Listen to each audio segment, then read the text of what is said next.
She's pregnant. Divorce me. My world goes dark at my husband's outrageous words. He hands me divorce papers and a meager settlement, then coldly kicks me out. I have nowhere to go, barely holding back tears. But then, right after, a life-changing phone call comes in. My name is Evelyn. I'm 30 years old. I've been married to Samuel for 2 years. By all accounts, I should be living the newlywed dream. But my current reality is far from happy. It all started when Samuel brought up the idea of living with his parents before we got married. Hey, Evelyn, how about we live with my parents? We've never talked about that before. Look, I travel a lot for work. I worry about leaving you alone. Samuel, you're overreacting. I'm an adult, you know. I don't want anything to happen to you. My mom's at home, and since you're working too, she could help out around the house. It could be easier for you. Well, maybe, but despite my reservations, Samuel kept repeating that he was worried about Evelyn. Foolishly, I took his words to heart, thinking he really cared for me. As a result, I reluctantly agreed to move in with his parents. The day after we officially tied to the knot, all the moving was done, and once things settled down, I took a moment to give my mother-in-law a proper greeting. Mother-in-law, thank you for having me from today. I look forward to being part of the family. Mother-in-law glares at me and sighs, Yeah. Would you like some coffee? No need. Instead, why don't you go unpack? It's annoying to have all those boxes lying around. Oh, you're right. Sorry about that. I'll get right on it. Do I have to tell you to do everything? What kind of upbringing did you have? From day one of moving in, I received harsh words from my mother-in-law. Not wanting to upset her, I quickly began to unpack. Anxiety swirled in my head. She seemed really mad. We're going to be living together, so I really want to get along if possible. But despite how I feel, my mother-in-law's snide remarks just keep escalating. Before heading to work, I prepare breakfast and set the table. Since my husband and father-in-law leave the house early, I inevitably end up eating with mother-in-law. She takes a bite of the pancake and shouts, What is this? Evelyn, what on earth is wrong with these pancakes? Didn't they suit your taste? Suit my taste? They're horrendous. You expect me to eat this? I did taste test multiple times, and it seemed fine to me. That just means your taste is off. Remake them, now. Her unreasonable demands often made me nearly late for work. Living with her was pushing me to my limits. One day, as I was checking my phone between chores, mother-in-law began berating me in front of my husband. Evelyn, what are you doing? Mother-in-law, I just finished hanging laundry, so I was taking a break.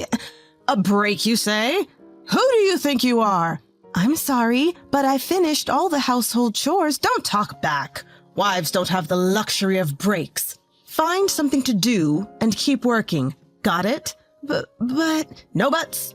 If you get it, go clean the staircase, you failure of a wife. Failure of a wife? I was just taking a short break. Why does she have to go this far? That was the moment it clicked with me, and I decided to talk to my husband that night. Samuel, you saw mother-in-law scolding me today, right? Huh? Was something going on? You were in the living room. She called me a failure of a wife just because I took a little break. My husband sighed deeply and opened his mouth. Look, if my mom said that, you must have really messed up. It means you're falling short, Evelyn. What are you saying, Samuel? I'm also disappointed in you. What? I thought you'd be a better wife, but as my mom said, you lack awareness. Be more responsible. What? Lack awareness as a wife? What does that even mean? I'm doing all the housework, even though the premise of moving in was that mother-in-law would help out. I also have a job. Why do I have to endure this much? From that day on, my husband turned a blind eye.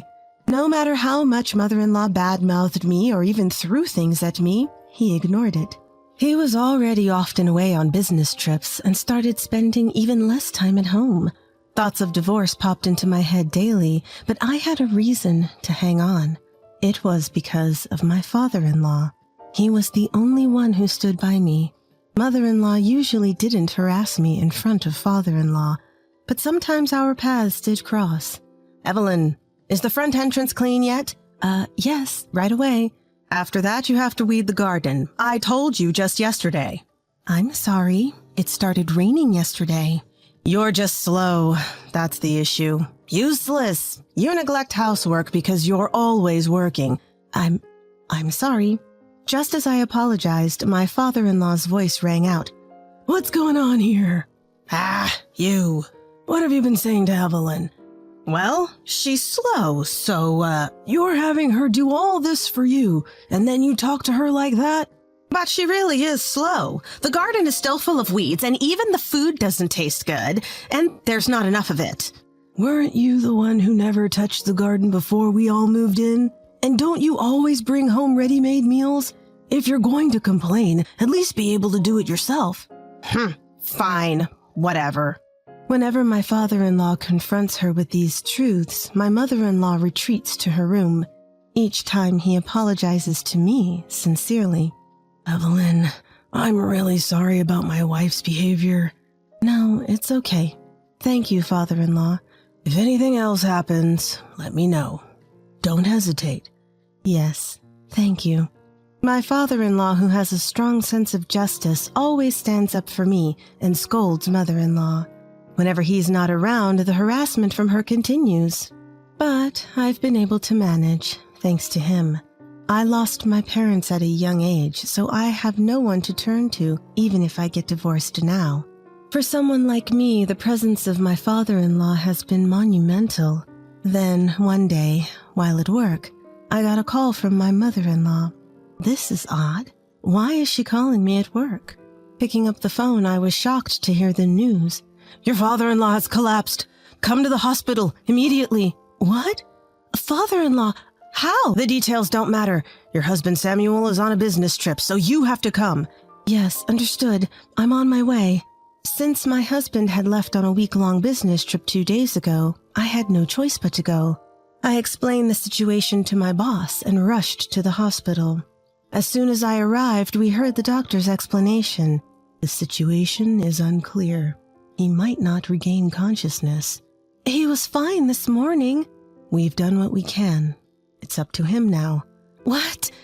A tense silence followed.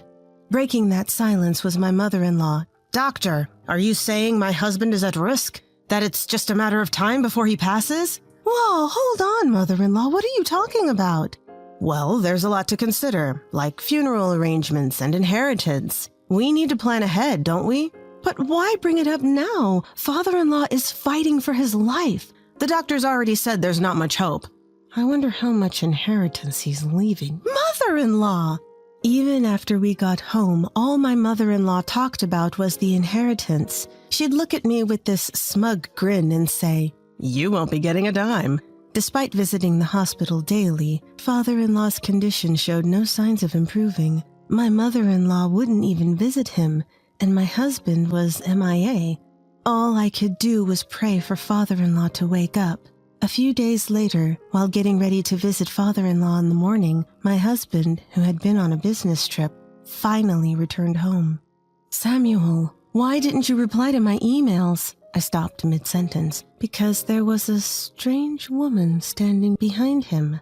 I had a bad feeling and hesitantly asked, "Samuel, who's this woman?" "I'm sorry, Evelyn. I fell in love with her. I can't be with you anymore." "What?" I felt as if I'd been hit over the head. Unapologetically, my husband continued, "She's pregnant. I want a divorce." "What are you saying? Weren't you on a business trip?" "I was on a trip with her. That's when we found out she's pregnant." You've got to be kidding. Not only was my husband's business trip a complete lie, but he had also gotten another woman pregnant. I felt faint. My vision started to blur. Just then, my mother-in-law rushed over, her eyes shining. "Wait, are you really pregnant? What's the baby's gender?" "We're not sure yet, but it might be a boy." "Oh my goodness, a male heir! I'm so happy." Seeing my mother-in-law's excitement, the other woman also chimed in. "Thank you, Mom." "Oh, calling me Mom, how cute." It was clear why mother-in-law was so ecstatic. She had never approved of me prioritizing my career over having kids. That's why she was welcoming this woman who was carrying what could be her grandchild, even if it was the result of an affair. The two of them continued to celebrate, ignoring my very existence.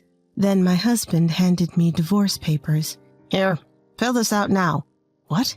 I'll give you $1,000 as a settlement for now. After my dad passes, I'll pay you properly from his estate during the divorce proceedings. Now, please leave. You're a burden and I have no use for a failure of a wife like you. I was more or less forced to sign the divorce papers. Then I was handed a measly $1,000 and kicked out of the house. A surge of fury overwhelmed me in that instant. I've had enough. I don't care anymore. If this means I'm free from my husband and mother-in-law, then that's what I truly want. But where would I go now? My parents are gone and I can't impose on a friend's hospitality for too long. Just as I was standing there stunned, my mobile phone rang. The caller ID showed the number of the hospital where my father-in-law was admitted. Did something happen to father-in-law? I quickly answered the call. Hello? What? Father-in-law? It was joyous news that father-in-law had regained consciousness. I rushed to the hospital. Upon entering his room, father-in-law looked at me and gave me a warm smile. Hey, Evelyn, you got here fast. Father-in-law! Yeah, sorry to have worried you. I'm just so relieved. What would I have done if you hadn't woken up? I appreciate you caring so much. How's everything at home while I was here? Well, thing is, I told father-in-law about everything that had happened back at the house, including the fact that I had just been divorced. I poured out my deepest gratitude to him. Thank you for always treating me like your own daughter. You've given me so much to be thankful for. Father-in-law quietly laid his hand on my teary shoulder. Evelyn, this might not be appropriate to ask, but would you consider making me your real father? What? I heard from the hospital staff that you were the only one who came to visit, so when I woke up, I asked them to call only you. Is that so? Seeing their true colors this time made me realize that blood doesn't matter. From now on, I intend to focus only on you. Father-in-law. And so I decided to become father-in-law's adoptive child. After that, I started the discharge procedures for father-in-law. Once he was discharged, we both went to ring the doorbell at my in-law's house. When my mother-in-law opened the door, she was shocked to see both father-in-law and me. Father? And why are you here too? At the sound of mother-in-law's voice, my ex-husband appeared from the back of the house. His reaction was even more shocked than my mother-in-law's. Evelyn, what are you doing here with Dad? Hey, Samuel. You said you'd pay me alimony from your dad's inheritance once he passed, right? Well...